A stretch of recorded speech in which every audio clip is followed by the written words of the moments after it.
Hello বন্ধুরা, অর্থাৎ moms কিচেনে সবাইকে স্বাগত। আশা করি আপনারা সবাই ভালো আছেন। আজকের আমি নিয়ে চলে এসেছি ফুলকপির মাঞ্চুরিয়ান। আর এই মাঞ্চুরিয়ানটা আমি সম্পূর্ণ নিরামিষ পদ্ধতিতে দেখাবো। চলুন কী কী লাগছে দেখা যাক। তো প্রথমে আমি দেখিয়ে দিই। রেড চিলি পাউডার, আর লাগছে সাদা তিল, স্বাদ অনুযায়ী চিনি, টমেটো সস এখানে আমি 3 চামচ নিয়ে নিয়েছি মাঝারি চামচের। আর গ্রিন চিলি সস এখানে আমি 2 চামচ নিয়ে নিয়েছি। আর সয়া সসটা আমি 2 চামচের একটু কম নিয়েছি। আর লাগছে লবণ, তেল তো অবশ্যই লাগবে। পেঁয়াজগুলো আমি গোল গোল করে কেটে রেখেছি। আর আদাগুলো দেখতে পাচ্ছেন লম্বা লম্বা স্লাইস করে কেটে নিয়েছি। কাঁচা লঙ্কা, ধনেপাতার কুচি, আর লাগছে কর্নফ্লাওয়ার। আর একটু ভিনিগার আমার লাগবে, সেটা দেখানো হলো না, তো তার জন্যে সরি। আর এখানে আমি ফুলকপি এইগুলো এরকমভাবে কেটে নিয়েছি। আপনারা চাইলে একটু বড় করে কাটবেন, কারণ আমি দেখলাম ভাজার পরে ছোট হয়ে গেছে সাইজটা। এইভাবেও কেটে নিতে পারেন, অসুবিধা নেই। দেখুন, চলুন কি করা যায়। এবার আমি জলটা দিয়ে দিলাম, যেই জলে আমি ফুলকপিগুলো একটু ভাপিয়ে নেব। তো ভাপানো বেশ সিদ্ধ করা নয়, একটু হালকা ফুটে উঠলে জলটা আমি তুলে নেব। ফুলকপিগুলো দিয়ে দিই। এবার আমি করতে করতে গল্প করা যাক। বাড়িতে না যখন নিরামিষ হয় তখন সবাই কেমন একটা নাক সিটকোয় যে আজকে নিরামিষ কী খাবো, সেই একই রান্না, তো ভালো লাগছে না। চলুন আজকের আমি তাদের জন্য তো করছি, আর আমার নিজের জন্যও করছি। আমি এবার তুলে নিয়ে নিচ্ছি ফুলকপিগুলো। আর এবার আমি এখানে রোস্ট করে নেব সাদা তিলটা, ঠিক এইরকম। এবার নামিয়ে নিই। চলুন ফুলকপির মধ্যে এবার আমি লবণ দিয়ে দিলাম, গরম মশলা, ধনিয়া পাউডার আর জিরে পাউডার দিয়ে দেবো। আপনারা চাইলে এখানে চাট মশলাও দিতে পারেন, আর হলুদ, লঙ্কা হলুদের গুঁড়ো দিতে পারেন। আমি আর দিলাম না, যেহেতু সস টস দেবো, তো এই জন্য আমি আর দিলাম না। তো কর্নফ্লাওয়ারগুলো আমি দিয়ে দিলাম, আর একটু ভিনিগার দেবো, আর সামান্য একটু জল দিয়ে আমি আস্তে আস্তে করে মাখাবো। আর দেখবেন যে জলটা যেন বেশি না পড়ে যায়। এই ভিনিগারটা একটু দিয়ে দিচ্ছি, জলটা যেন বেশি না পড়ে যায়, তার জন্য আপনারা অল্প অল্প করে জল দেবেন। আমার জলটা বেশি পড়ে গেছিলো, তাই আমি একটু কর্নফ্লেক্স গুঁড়ো ছিল আমার কাছে, কর্নফ্লেক্স গুঁড়ো দিয়েছি। আর কর্নফ্লেক্স গুঁড়োটা দেওয়ার উদ্দেশ্য হলো একটু টেস্টটা অন্যরকম হওয়ার জন্য, আর ফুলকপিটা মচমচে থাকার জন্য। আপনারা চাইলে কর্নফ্লেক্স গুঁড়ো যদি থাকে দিতে পারেন, আর না থাকলে অসুবিধা নেই, কর্নফ্লাওয়ার দিয়েই হয়ে যাবে। আর যারা ভাবছেন আমি ডিম দেব, মানে ভেজ খাবো না, মানে ভেজ বলতে আমি নিরামিষ খাবে না, তারা অবশ্যই ডিম দিতে পারেন। চলুন এটাকে ভাজার পালা। এবার আমি ডিপ ফ্রাই করব। কড়াই তেল গরম হয়ে গেছে, একে একে ছাড়বো। আর বন্ধুরা, যদি হঠাৎ কোনো গেস্ট আসে, যে বাড়িতে ফুলকপি আছে অনেক নিরামিষ দিনে, তো ওই দিনে আপনি এইরকমভাবে পকোড়া বানিয়ে নিন, আর সন্ধ্যেবেলা চা বা কফির সঙ্গে স্ন্যাক্স হিসাবে শুধুমাত্র একটু চাট মশলা ছড়িয়ে দিন আর খান। সত্যি খুব সুন্দর লাগে, দারুণ টেস্ট হয়। তো একবার ট্রাই করতে পারেন। আর আজকের আমি মাঞ্চুরিয়ান বানাচ্ছি, নিরামিষ মাঞ্চুরিয়ান। চলুন ঠিক এইভাবে উল্টে পাল্টে ভেজে নেব। তো যেটা বলছিলাম, ফ্রায়েড রাইসের সঙ্গে সত্যি খুব ভালো যায়।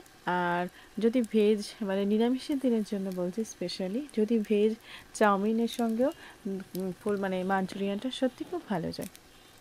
বানিয়ে ফেলুন না। সবসময় তো আলুর দম ফ্রায়েড রাইসের সঙ্গে প্রায় সময় দেখেছি আলুর দমটা যেন আমাদের মাস্ট, মানে নিরামিষের দিনে একদম অবশ্যই। তো একদিন মাঞ্চুরিয়ান বানিয়ে দেখুন কেমন লাগে বন্ধুরা। তো প্রায় আমার রেডি হয়ে গেছে। আর পকোড়া মানেই অবশ্যই রেডি, প্রায় মানে অর্ধেকাংশ, মানে 50% বেশি রেডি হয়ে যাওয়া।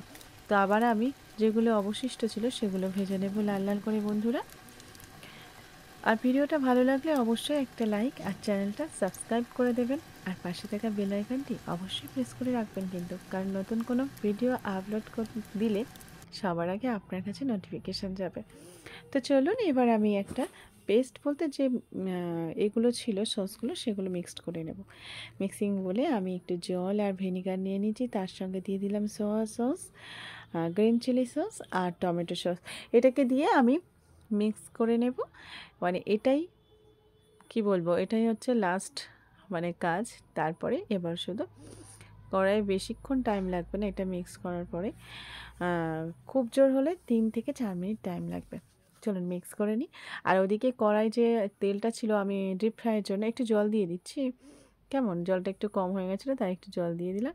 আর ডিপ ফ্রাইয়ের জন্য মানে অনেকটা তেল দিয়ে দিয়েছিলাম, তার জন্য তেল আমার অতটা লাগবে না, তাই তুলে রাখলাম। আর এইটুকু তেল নিয়ে নিয়েছি, সঙ্গে দিয়ে দিলাম আদা কুচি, লঙ্কা কুচি। এটাকে আমি ডিপ ফ্রাই করব না, হালকা একটু ফ্রাই করব, মানে একটু কাঞ্চি ভাব থাকবে।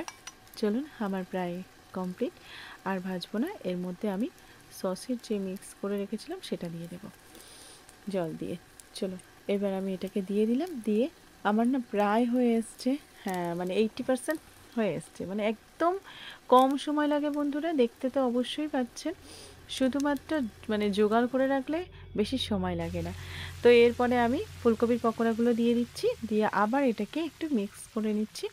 আর এই সময় না গ্যাসের ফ্লেমটা অবশ্যই একটু লো আঁচে রাখবেন। আমি চিনি দিয়ে দিচ্ছি 2 চামচ, ছোটো চামচের, যেহেতু সসের মিষ্টি আছে অল্প করেই চিনি দিলাম, আর সল্ট দিয়ে দিলাম একটু, আর দিয়ে দিচ্ছি রেড চিলি পাউডার যেটা নিয়ে নিয়েছিলাম, এটা একটু কালারের জন্য আমি দিয়ে দিলাম। এবার আমি ফের মিক্সড করে এর মধ্যে ধনে পাতা কুচি আর পেঁয়াজ কলি যে কুচিটা, ওইগুলো মানে একদম ফ্রাই হবে না, হালকা কাঁচা কাঁচা থাকবে কিন্তু অবশ্যই, সত্যি খুব দারুণ খেতে লাগে। এবার আমার প্রায় রেডি, শুধু আমি পেঁয়াজ কলিটা দিয়ে দিই এবার, আর তারপরে আমি রোস্টেড যে তিলটা আছে সেটা দিয়ে দেবো। চলো পেঁয়াজ কলিটা দিয়ে দিই, আর আমার গল্প করতে করতে রান্নাটাও হয়ে গেল।